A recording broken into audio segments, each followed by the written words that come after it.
El Señor está con ustedes. Proclamación del Santo Evangelio según San Marcos. En aquel tiempo Juan le dijo a Jesús: hemos visto a uno que expulsaba a los demonios en tu nombre, y como no es de los nuestros, se lo prohibimos. Pero Jesús le respondió: no se lo prohíban, porque no hay ninguno que haga milagros en mi nombre que luego sea capaz de hablar mal de mí. Todo aquel que no está contra nosotros está a nuestro favor. Todo aquel que les dé a beber un vaso de agua por el hecho de que son de Cristo, les aseguro que no se quedará sin recompensa. Al que sea ocasión de pecado para esta gente sencilla que cree en mí, más le valdría que le pusieran al cuello una de esas enormes piedras de molino y lo arrojaran al mar. Si tu mano te es ocasión de pecado, córtatela, pues más te vale entrar manco en la vida eterna que ir con tus dos manos al lugar de castigo, al fuego que no se apaga. Y si tu pie te es ocasión de pecado, córtatelo, pues más te vale entrar cojo en la vida eterna que con tus dos pies ser arrojado al lugar del castigo.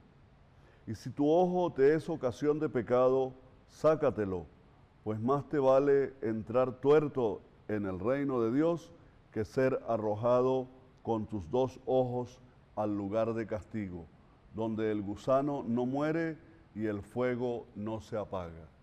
Palabra del Señor. Gloria a ti, Señor Jesús.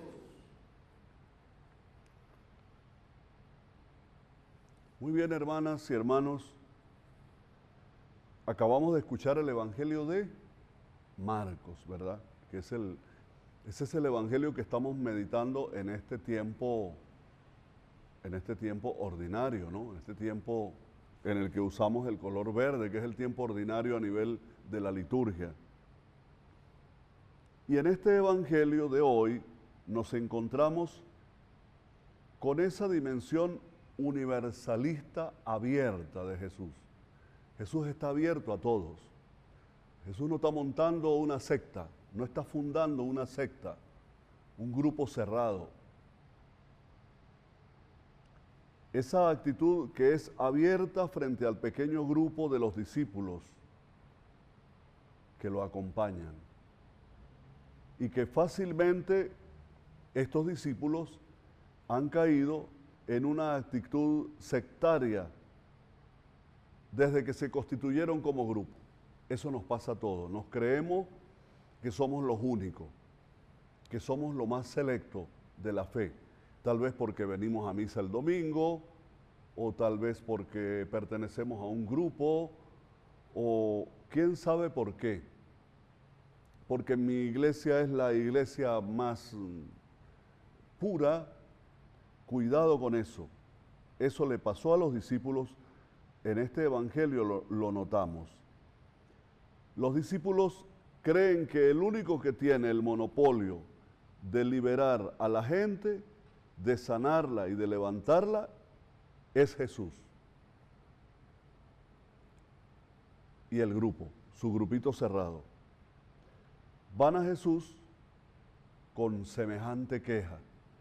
Oigan la queja que le llevan. Hemos visto a uno que expulsaba a los demonios en tu nombre, y como no es de los nuestros, se lo prohibimos. Vaya, qué sectarismo. Todo aquel que haga la voluntad del Padre está con Jesús. La voluntad de Dios. Ya la voluntad del Padre es que la gente sea feliz. Eso lo entendemos nosotros. Deberíamos entenderlo como cristianos. Que la gente esté sana, que tengan bienestar emocional, que no vivan esclavos de una religión, de una ideología, etc.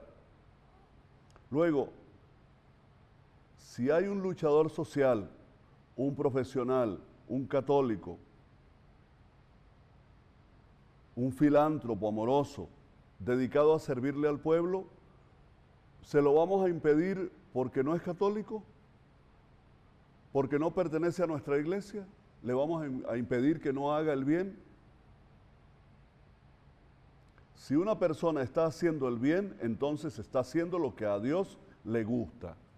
Es decir, está haciendo la voluntad de Dios, indistintamente de a lo que pertenezca, si es católico, si es evangélico, si es musulmán, si es judío, si es hinduista o si es ateo.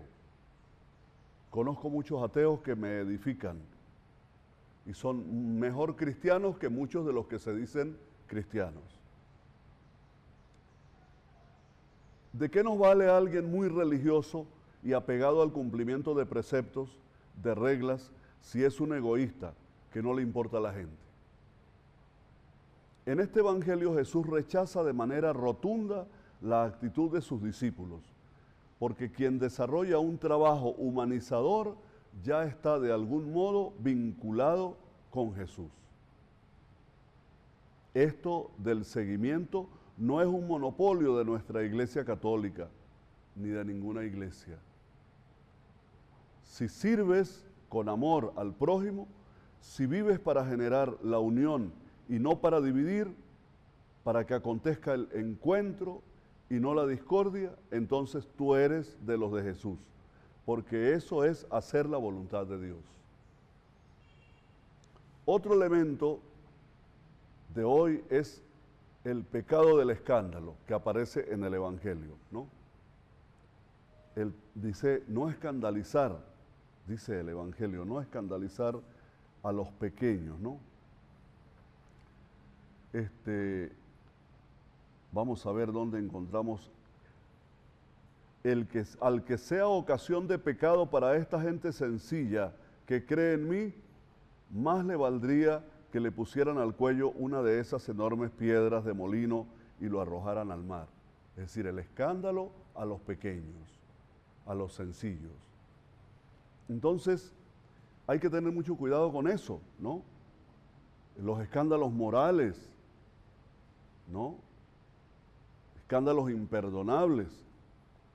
Escándalos morales, por ejemplo, en quien tiene responsabilidad de dar ejemplo. El escándalo político de un gobernante cuando cae en el pecado de la corrupción, haciendo uso indebido de los recursos que son del pueblo. Es un escándalo que le hace mucho mal a los más pequeños, a los más humildes. O sea, tener el cuidado del escándalo. El escándalo, por ejemplo, de una vida ostentosa, llena de riquezas, que se convierte en una afrenta al pueblo humilde. Esos escándalos son muy graves. Y a quien los comete, más le valdría que le encajen una piedra de molino al cuello y lo echen al mar, nos diría Jesús. Y hay otros escándalos menores que también tenemos que evitarlos en bien del pueblo. Les pongo un ejemplo. A mí me gusta bailar. Y bailar no es malo. Es más, hay un refrán chino que dice, cuídense de aquel líder espiritual que no danza. Pero si yo llegara a una cultura, a un pueblito, me imagino mis pueblitos de los Andes, ¿no? Donde el padre bailando lo ven mal, pues mira, yo no tengo por qué bailar. ¿Por qué tengo que bailar si voy a escandalizar a la gente? Yo puedo estar consciente que eso no es malo, ¿no? Pero si yo voy a escandalizar a los pequeños, entonces no eche el pie, quédese tranquilito. Y así, hay temas que son culturales. De repente hay algo que culturalmente para nosotros en el Caribe está bien, pero en una cultura andina, del altiplano, por ejemplo, es malo y se ve mal. Entonces, no escandalices al pueblo porque tú eres un líder religioso o porque tú eres un líder político o porque tú eres un líder social. No escandalices al pueblo. Hay escándalos que sí, como lo dije ya, son imperdonables. El escándalo de la corrupción, el escándalo del del gobernante que maltrata a la gente, el escándalo del médico que le niega la salud al enfermo. Eso es un deber que tú tienes y deberías hacerlo, ¿no? Entonces, cuidémonos también del escándalo. Estas dos cosas que nos queden hoy como sonando. La primera es ese tema del sectarismo. Dejemos que la gente haga el bien, indistintamente de lo que sea. No, que ese no es católico, no, que ese no es del grupo de apostolado mío, no, que yo no lo he visto en la iglesia. Y si está haciendo el bien, ¿a ti qué te importa? Déjalo que haga el bien, únete a él más bien y ayúdalo a que haga el bien. Y segundo, el escándalo. Mucho cuidado con escandalizar a los pequeños, a los humildes. Que así sea.